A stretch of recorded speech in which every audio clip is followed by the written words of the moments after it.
Hi, my name is Frank Wright. I'm a family medicine physician with the Guadalupe Regional Medical Group. I'd like to spend a few minutes talking about COVID-19 and vaccinations for COVID-19. The development of the vaccine was actually started decades ago. Because those diseases disappeared naturally, most of the technology was put on hold. So when COVID-19 came out, it was a pretty easy step to just take that technology, develop a vaccine, and implement clinical trials. The way the vaccine works is basically to use your cellular mechanisms to form a protein, which then gets your body to start the immune response and form antibodies. It does not go into your DNA and it doesn't alter your DNA. You cannot get COVID from the vaccine. The vaccine is a type of what we call live attenuated vaccine, and so it is not COVID itself.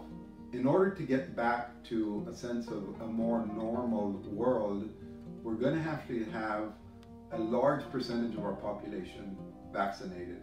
I decided to get the vaccine after researching the clinical trials and the process that the vaccination makers underwent to develop the vaccine.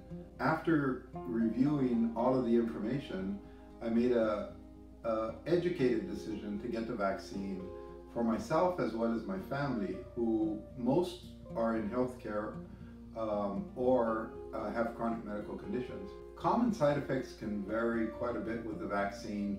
Most people get a sore arm for a day or two, similar to other vaccines. Some people will feel mild fatigue, some people will feel chills. Most of the side effects will resolve after 48 to 72 hours. The great majority of people who get the vaccine have minimal symptoms. Most of the vaccination specialists will say 2 to 3 weeks is when full immunity from the vaccine will occur. If you've had COVID, you should still get the vaccine.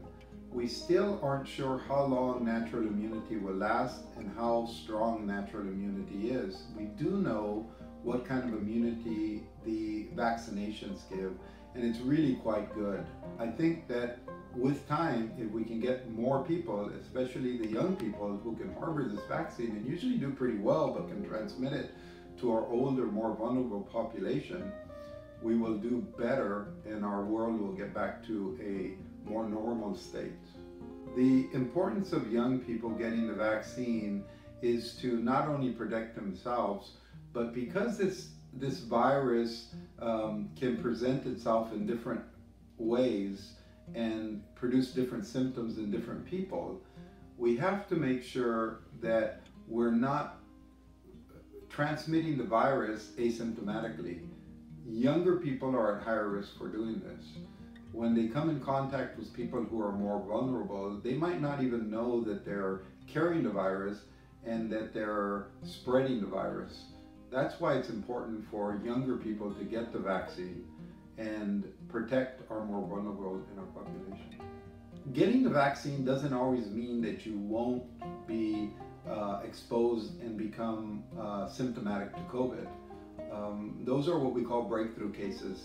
They're rare, despite what you see on TV and in the media, but most of the time they're mild when they do occur.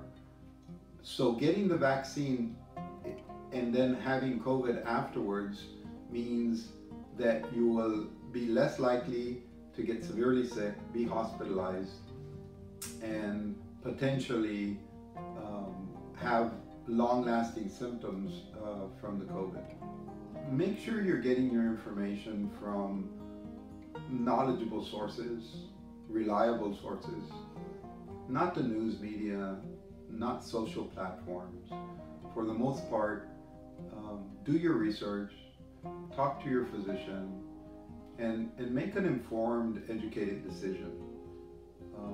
I think that that's probably the most important thing people can do at this point to help stop the spread of this pandemic and get our lives back to normal.